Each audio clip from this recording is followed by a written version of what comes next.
আজ তোমাদের দেখাবো আমার বাগানের কিছু কিছু সবজি আর কিছু কিছু ফুল পাতা সব কিছু দেখাবো। কত সুন্দর গাছগুলো দেখো, কত সুন্দর সবুজ হয়ে আছে।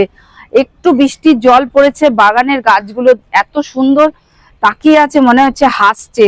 চলো আমার বাগানের সব জিনিসপত্রগুলো তোমাদের দেখাই, যেগুলো বেশ কদিনের মধ্যেই আমি বুনেছি।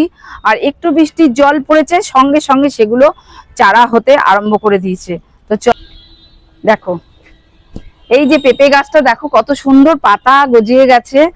কিছুদিন আগে হনুমান এর ডাটি খুলে দিয়েছিল, এত সুন্দর পাতা হয়ে গেছে।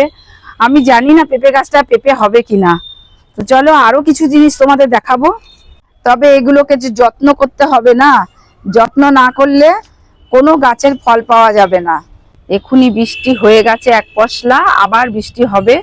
চেরি ধরে আছে একটা, এই একটা ধরে আছে, দেখেছো এখানে ফুল হয়ে আছে একটা। শশা গাছটা কি সুন্দর, পাতাগুলো সতেজ লাগছে, কি সুন্দর বেয়ে বেয়ে উঠছে দেখো।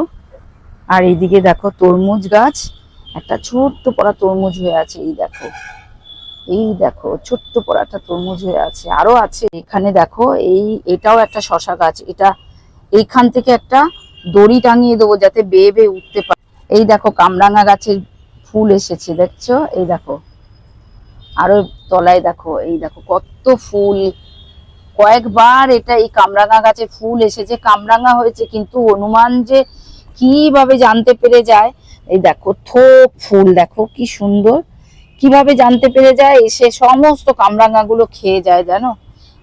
দেখো সবেদা গাছের ডালটা অনেক বড় হয়ে গেছে। বন্ধুরা এগুলো কিছুই আমি বুনিনি, সমস্ত বীজ থেকে হয়েছে। ওই আনাজের খোসা, ফলের খোসাগুলো সব ফেলা হতো, সেগুলো থেকে থেকে মাটিতে আমি ছড়িয়ে দিতাম, সেগুলো থেকে থেকেই হয়েছে। এই দেখো সম্ভবত এটা উচ্ছে গাছের হবে, দেখেছো? এদিকে দেখো কিছুদিন আগে ধনের বীজগুলো ছড়িয়ে দিয়েছিলাম, এটা থেকে কিছুই ওঠেনি। একটা দুটো মনে হচ্ছে উঠছে, কিন্তু জানি না উঠবে কিনা। আর এখানেও দিয়েছি কিছু, ঢেকে রেখেছি পাখি খেয়ে নেয় বলে। এই দেখো ধনে গাছ উঠছে, পুরোটা উঠলে তোমাদের দেখাবো। আর তো চলো বন্ধুরা, ভিডিওটা আমি এখানে শেষ করে দেবো। তো তোমাদেরকে তো আমার বাগানের সবকিছু ঘুরিয়ে ঘুরিয়ে দেখালাম। আর আমি শুধু বাগানের ভিডিও না, আমি আরো অন্যান্য যেখানে যা দেখি তোমাদের সঙ্গে শেয়ার করি। তো এই ছিল আমার আজকের ভিডিও, আবার কোনো এক সময় দেখা হবে। চলো টাটা।